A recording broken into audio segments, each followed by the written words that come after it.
I will run. Bonjour.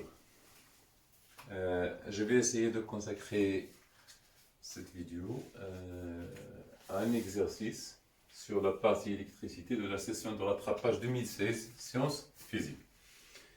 Donc,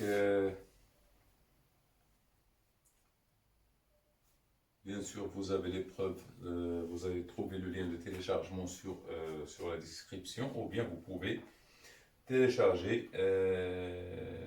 télécharger directement sur Internet. Donc, on vous donne ici un dipôle RL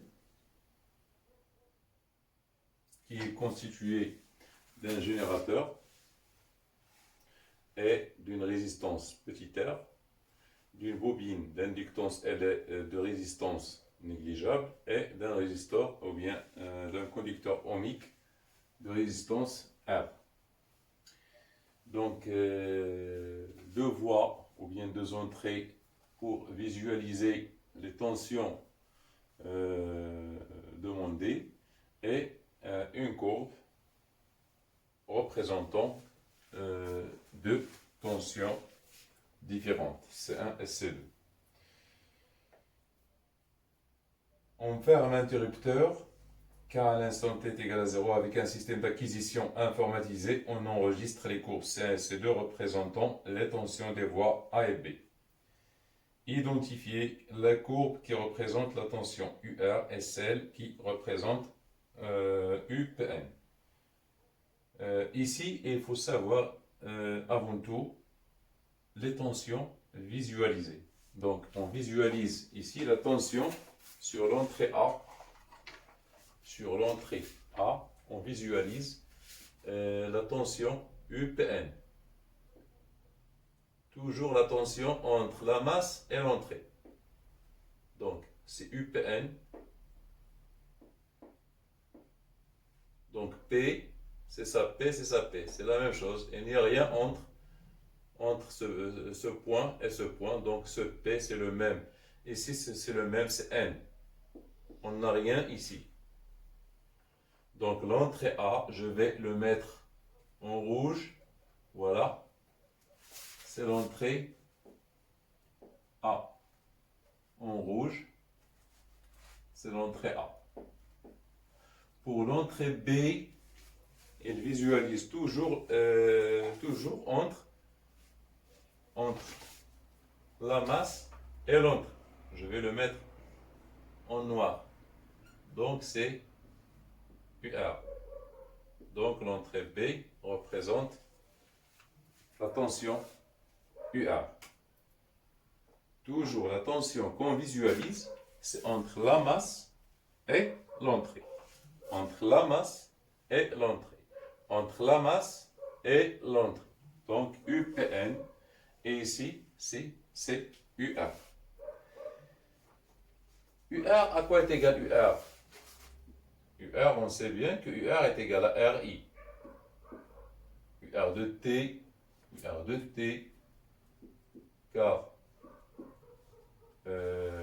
il est variable, c'est R, I de T.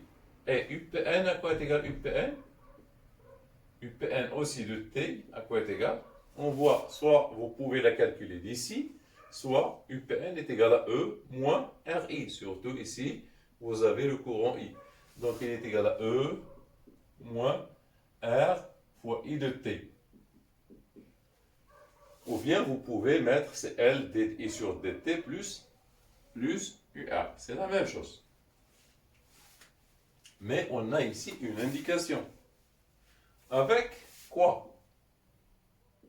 Avec I de 0 qu'on connaît tous. I de 0 est égal à 0. C'est-à-dire il n'y a aucun courant à T est égal à 0. Si on calcule UR de 0, UR de 0. À quoi est égal UR de 0? Est égal à R, I de 0. Qui est égal à quoi? Qui est égal à 0.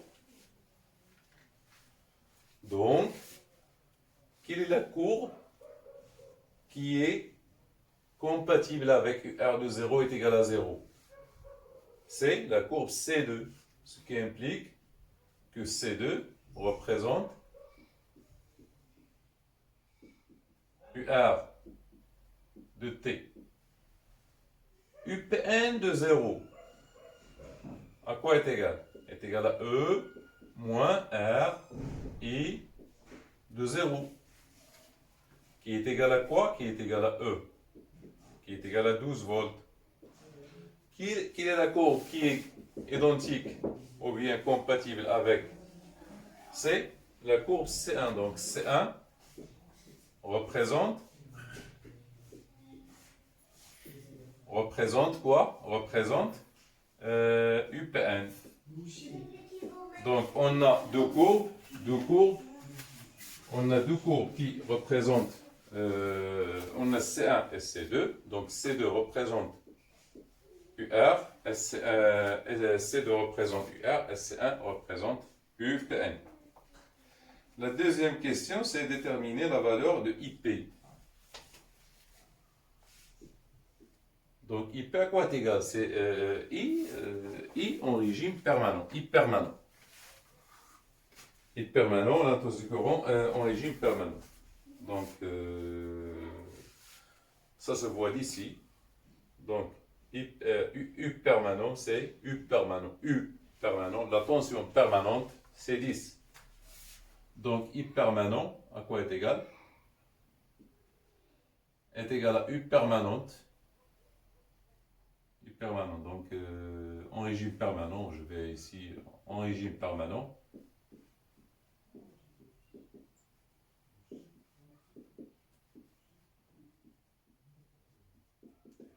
UR, à quoi est égal?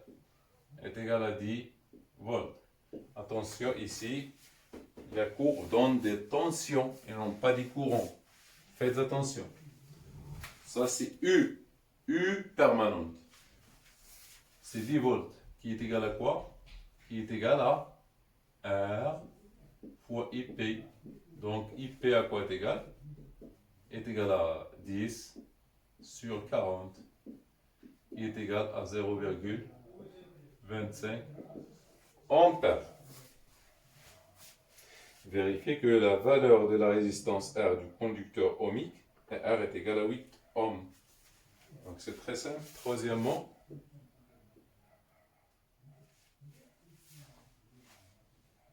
en régime permanent, la bobine se comporte comme un conducteur ohmique de résistance ici nul, car la résistance interne de la bobine, elle est nulle. Donc UPN, donc voilà, E à quoi est égal? E est égal à RI plus LDI sur DT plus UR. Ou bien vous pouvez appliquer la loi E en régime permanent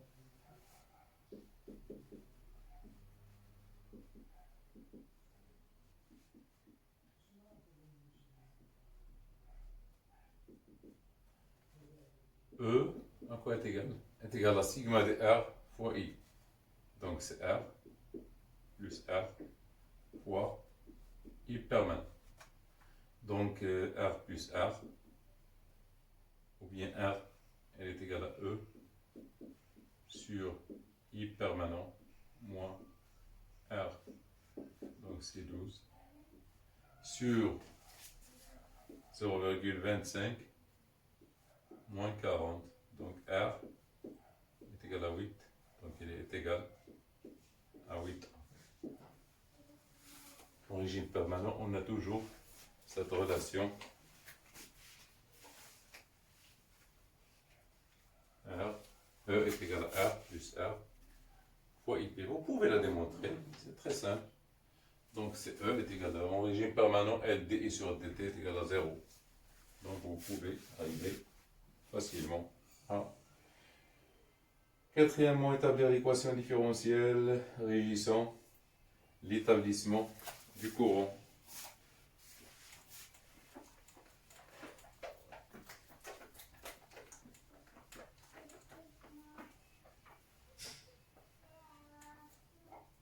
l'établissement du courant. Donc on a dit que E, quatrièmement, E est égal à RI, ou bien UPN, si vous voulez UPN, est égal à quoi? Est égal à UB plus UR. Donc UPN c'est E moins RI, qui est égal à L DI sur DT plus RI, donc E est égal à L DI sur DT plus R fois. Et donc cette relation que je donne ici, c'est en régime permanent DI sur DT, elle est égale à 0, donc E est égal à R plus R fois I. Donc voilà l'équation différentielle, vous pouvez la laisser comme ça, ou bien vous pouvez mettre DI sur DT plus R plus R sur L fois I est égal à E sur L, comme vous voulez. Donc voilà l'équation différentielle régissant l'établissement du courant dans le circuit. Trouvez les expressions A et tout pour que l'expression I de T, donc cinquièmement, on vous donne I de T, la solution de cette équation c'est A, facteur de 1 moins exponentielle de moins T sur taux, soit solution de cette équation différentielle, donc DI sur DT, ici DI sur DT qui est égal à A sur taux, exponentielle de moins T sur taux, on remplace dans l'équation.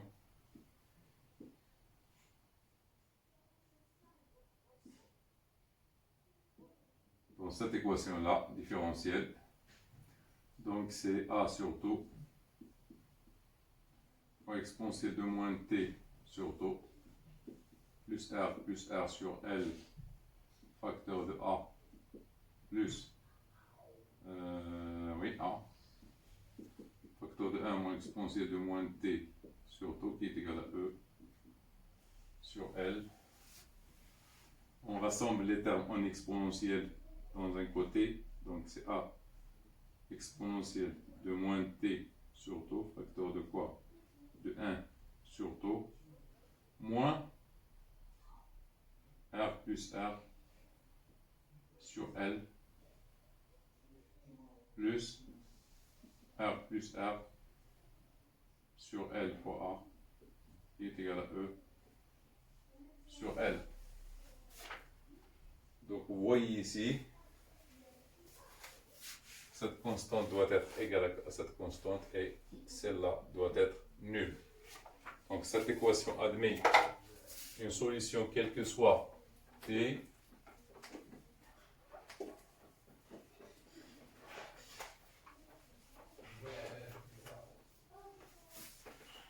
donc cette équation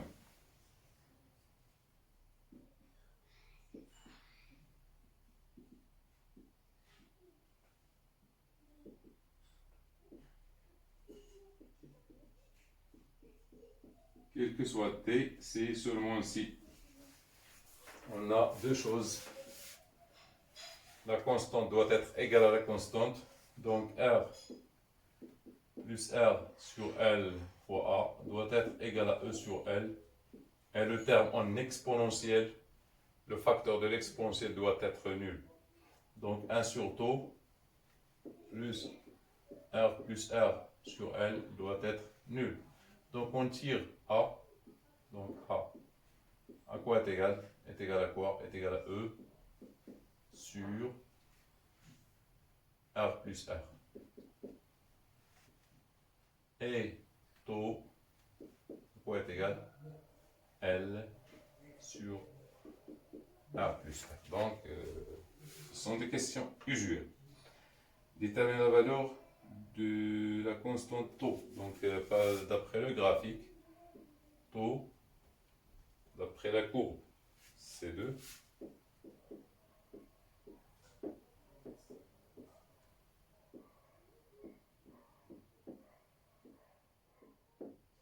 On trouve trouve taux est égal à 3.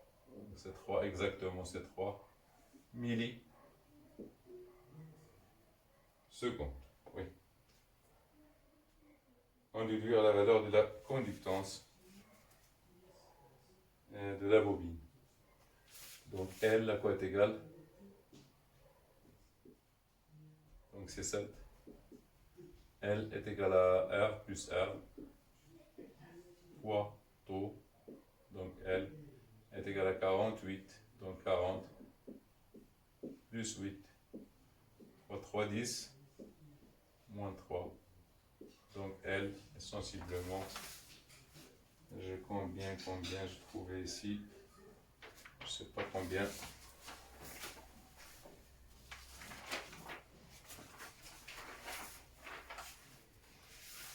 C'est 0,144, 0,144 Henry.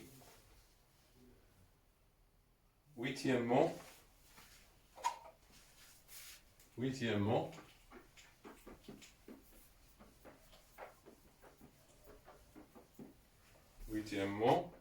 c'est trouver l'énergie emmagasinée par la bobine à l'instant t est égal à taux sur 2.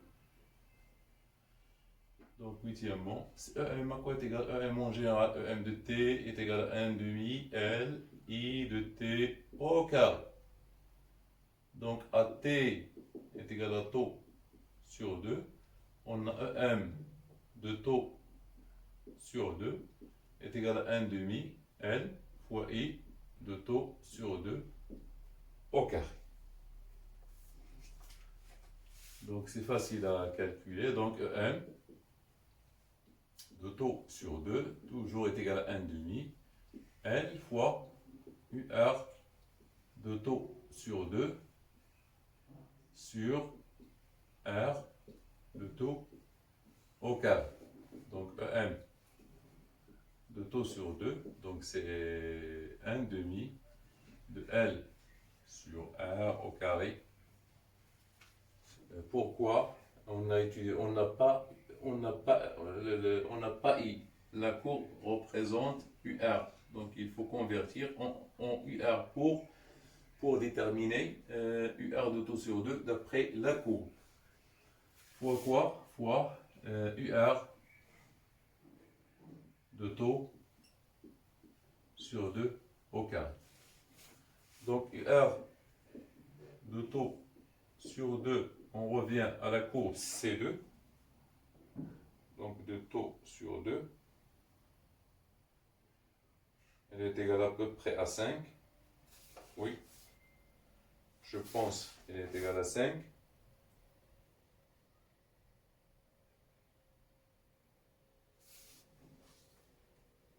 Taux sur 2, donc c'est 1,5. Oui. C'est 1,5, c'est la moitié.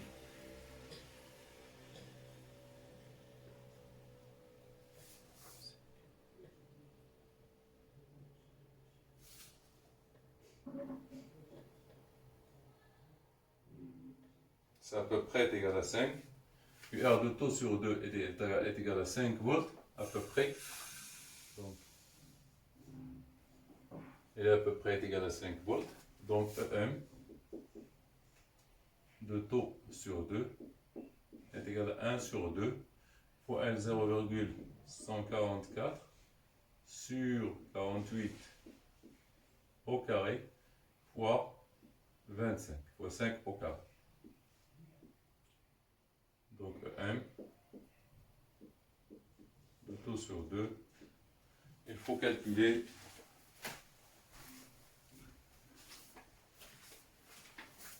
donc c'est 25 fois 0,144 divisé par 48 au carré divisé par 2, 7,8 10 moins 4.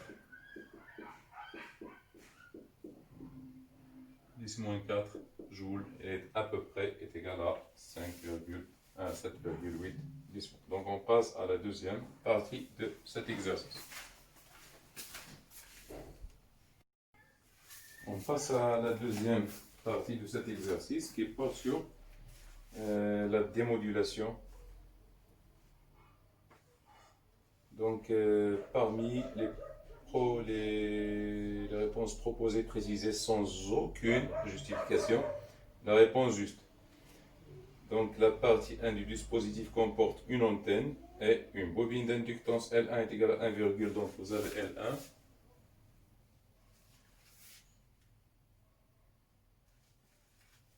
L1 est égal à 1,44 millihenry.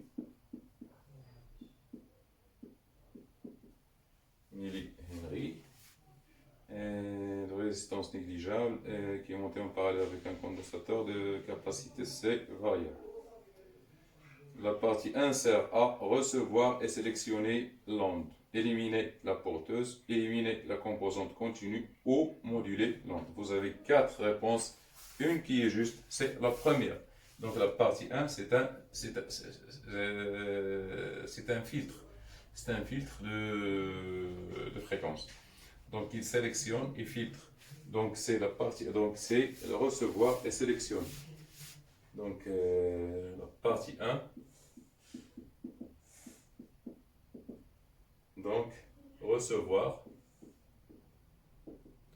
et sélectionner.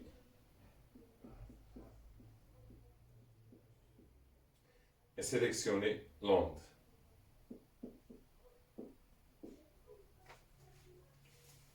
Donc 2. Pour capter l'onde radio de la fréquence F0, la capacité C doit être fixée sur la valeur. Donc pour capter cette valeur, donc F0 à quoi est égal? Est égal à 1 sur 2pi, la racine de L fois C. L1 fois C. Donc toujours on est dans la partie 1. Donc C,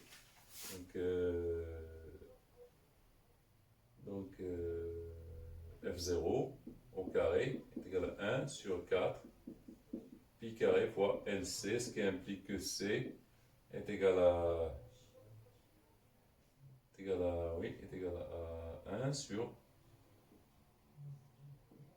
4 pi carré fois L fois F0 au carré. Application numérique, on trouve c'est à peu près,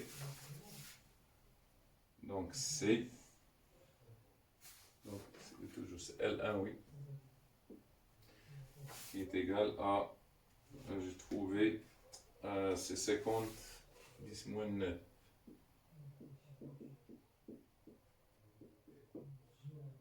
10 moins 12 farad ou bien 50 picofarad. La partie 2 joue le rôle du détecteur d'enveloppe. La capacité du condensateur utilisé dans cette partie, SC2, est égale à 50 nanofarad. Donc la dimension du R2C2, oui, de 1. Donc R2, le produit R2C2 est compatible à un temps.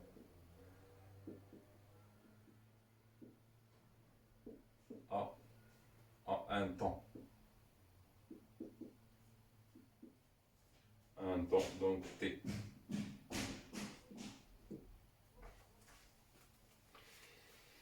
La moyenne des fréquences des ondes sonores est de 1 kHz. La valeur, donc l'onde sonore, c'est l'onde modulante. C'est l'onde modulante, c'est l'onde de basse fréquence qu'on veut recevoir. Donc on l'a portée via une porteuse de haute fréquence, F0. De haute fréquence, F0. Donc, qu'est-ce que vous avez ici? On vous donne la moyenne des fréquences des ondes sonores est de 1 kHz. La valeur de la résistance R2 qui permet d'avoir une bonne démodulation de l'onde radio étudiée est 20 kHz, soit 20 kHz, soit 35 20 kΩ, soit 35 ohms, soit 5 kΩ, soit 10 ohms. On sait bien que pour que la démodulation soit bonne, il faut que taux soit donc, supérieur, très supérieur à TP et inférieur à T du signal, tout simplement. C'est-à-dire que taux R2 C2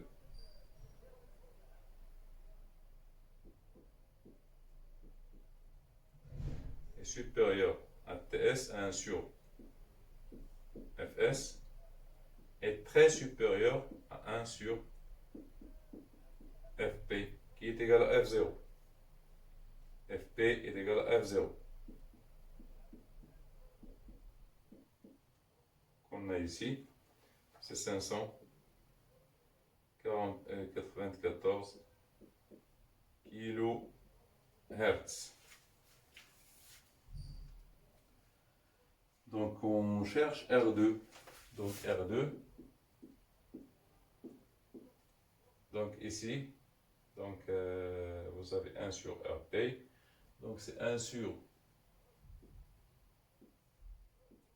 F0 fois C2 et 1 sur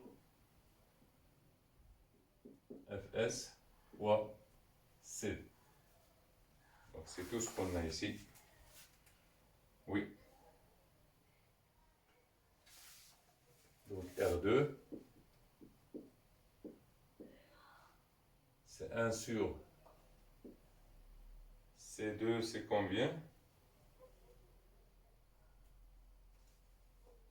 C'est 50 nanofarad. Donc F0, c'est 594 10 à la puissance 3 fois 50 10 moins nano, c'est 10 moins 9. Ici, 1 sur les ondes sonores de 1 kHz. Donc c'est 10 à la puissance 3, 1 kHz, fois 50, 10, moins 9. Donc tout calcul fait, on trouve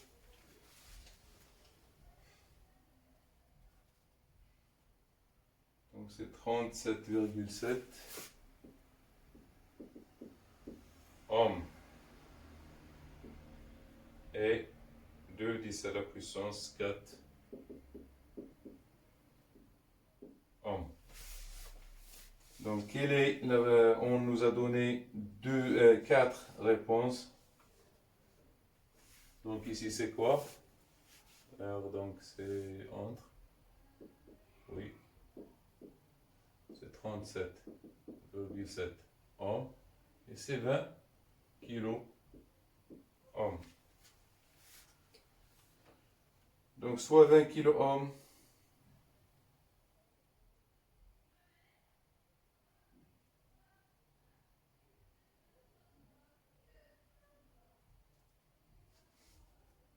donc R doit être comprise entre 37 et 20 kilo ohms.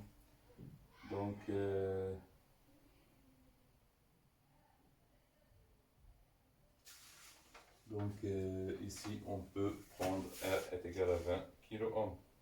Donc 20 kilo ohms ici. Donc 37,7. Donc on peut prendre 5 kilo ohms. Donc R2. Oui, donc R2 soit est égal à 5, ou bien oui, 5 kilo ohms. On peut prendre cette valeur de 5 kilo ohms. C'est très bien. Donc c'est la valeur compatible avec la démodulation.